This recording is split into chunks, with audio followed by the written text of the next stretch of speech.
is true that I have sent 6 bullets through the head of my best friend, and yet I hope to show by the statement that I am not his murderer.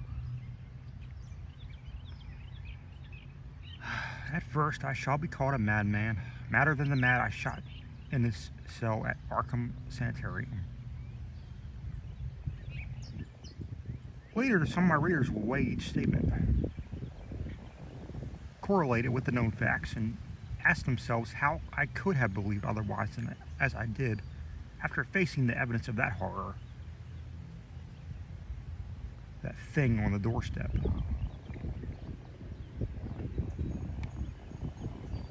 Until now, I also saw nothing but madness in the wild tales I have acted on. Even now, as I ask myself whether I was misled, or whether I am not mad after all. I do not know. But others have strange things to tell of Edward and Asenath, Derby. And even the Stolid police are at their wits' end to account for that last terrible visit.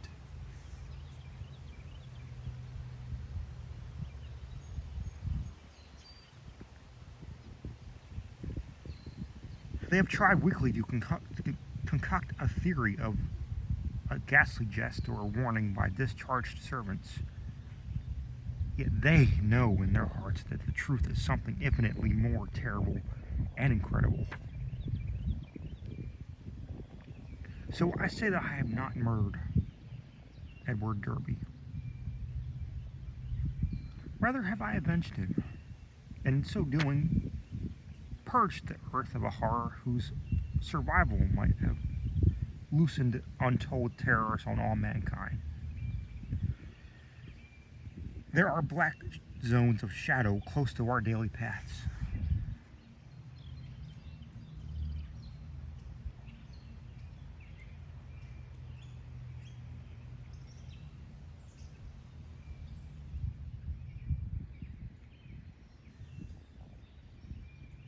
And now and then, some evil soul breaks a passage through. When that happens, the man who knows must strike before reckoning the consequences. I have known Edward Pickman Derby all my life. 8 years my junior.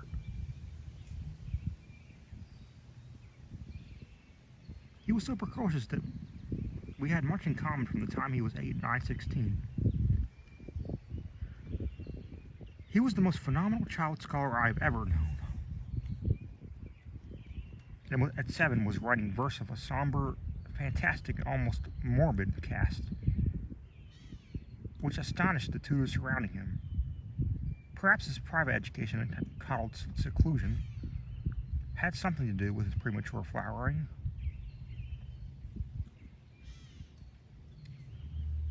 An only child, he had organic weaknesses which startled his doting parents and caused them to keep him closely chained to their side. He was never allowed out without his nurse and seldom had a chance to play unconstrainedly with other children. All this doubtless fostering a strange, secretive inner life in the boy, with imagination as his one avenue of freedom. At any rate, his juvenile learning was prodigious and bizarre, and his facile writings such as to captivate me despite my greater age. About that I had leanings toward art of a somewhat grotesque cast. And I found this younger child a rare and kindred spirit. What lay behind our joint love of shadows and marvels was no doubt the ancient, moldering, and subtly fearsome town in which we lived, which cursed, legend-haunted Arkham, whose huddled, sagging gambrel roofs and crumbling Georgian balustrades brood out the centuries beside the darkly muttering Miskatonic.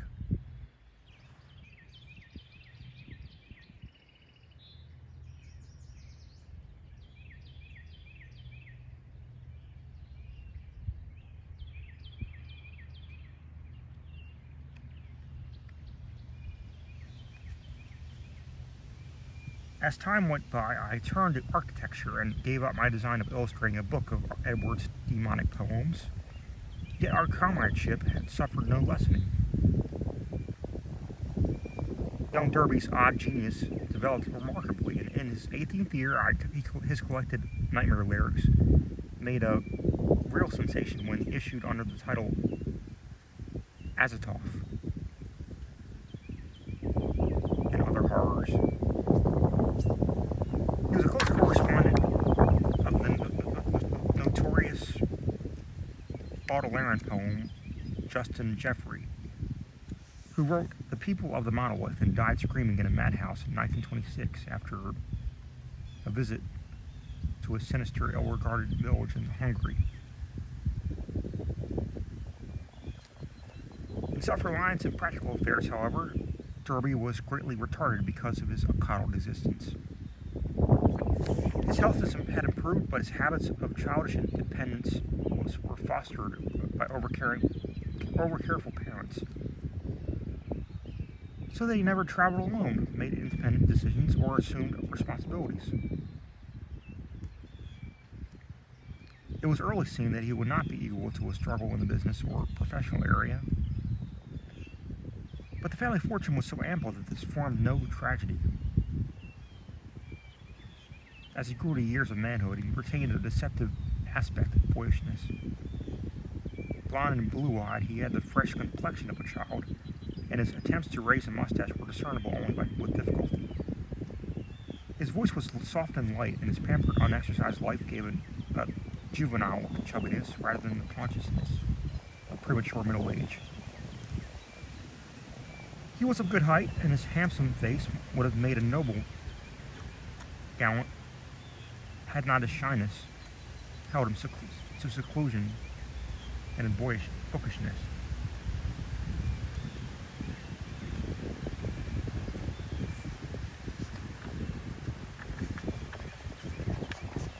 Derby's parents took him abroad every summer, and he was quick to seize on service aspects of European thought and expression. His Poe-like talents turned more and more toward the decadent, and other artistic sensitivenesses and yearnings had half aroused in him. We had great discussions in those days. I had been through Harvard, had studied in a Boston architect's office, had married, and had finally returned to Arkham to practice my profession, settling in the family homestead in Saltonstall Street, since my father had moved to Florida for his health.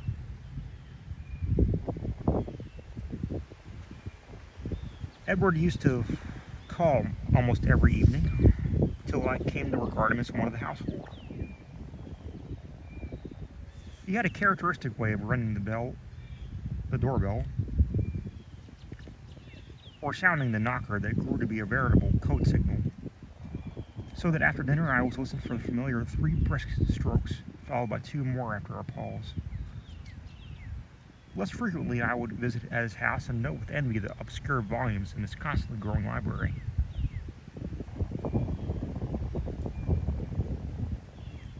Derby went through Miskatonic University in Arkham, since his parents would not let him board away from them. He entered at 16 and completed his course in 3 years, majoring in English and French literature, and receiving high marks in everything but mathematics and the sciences. He mingled very little with the other students, though looking enviously at the quote-unquote darling or bohemian set, whose superficially quote-unquote smart language and meaninglessly ironic pose he aped.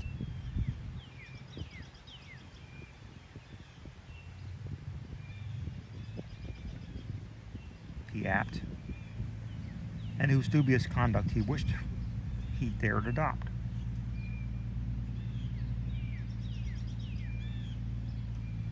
What he did do was become an almost fanatical devotee of subterranean magical lore, for which Miskatonic's library was and is famous. Always a dweller on the surface of fantasy and strangeness, he now delved deep into the actual ruins and riddles left by a fabulous past for the guidance or puzzlement of posterity.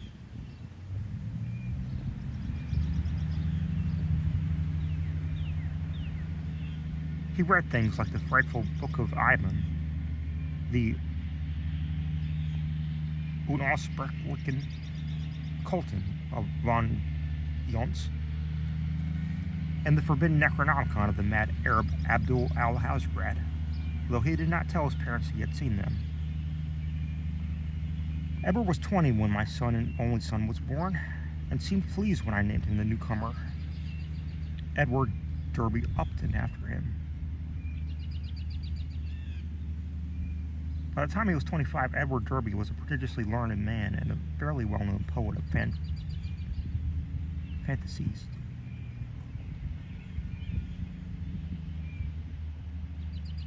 Though his lack of contacts and responsibilities have slowed him down his literary growth by making his products derivative and overbookish. I was perhaps his closest friend, finding in him an inexhaustible mind of vital theoretical topics. While he relied on me for advice in whatever matters, he did not wish to refer to his parents. He remained single, more through shyness, inertia, and parental protectiveness than through inclination, and moved in society only to the slightest and most perfunctory extent. When the war came, both health and ingrained timidity kept him at home. I went to Plattsburgh for a commission, but never got overseas. So the years wore on. Edward's mother died when he was 34, and for months he was incapacitated by some odd psychological malady. His father took him to Europe, however, and he managed to pull out his trouble without visible effects. Afterward, he seemed to feel a sort of grotesque exhilaration, as if a partial escape from some unseen bondage. He began to mingle in the more quote-unquote advanced college set despite his middle age, and was present at some extremely wild doings. On one occasion, paying heavy blackmail, which he borrowed of me, to keep his presence at a certain affair from his father's notice. Some of the whispered rumors about the wild Miskatonic set were extremely singular. There was even talk of black magic and happenings utterly beyond credibility.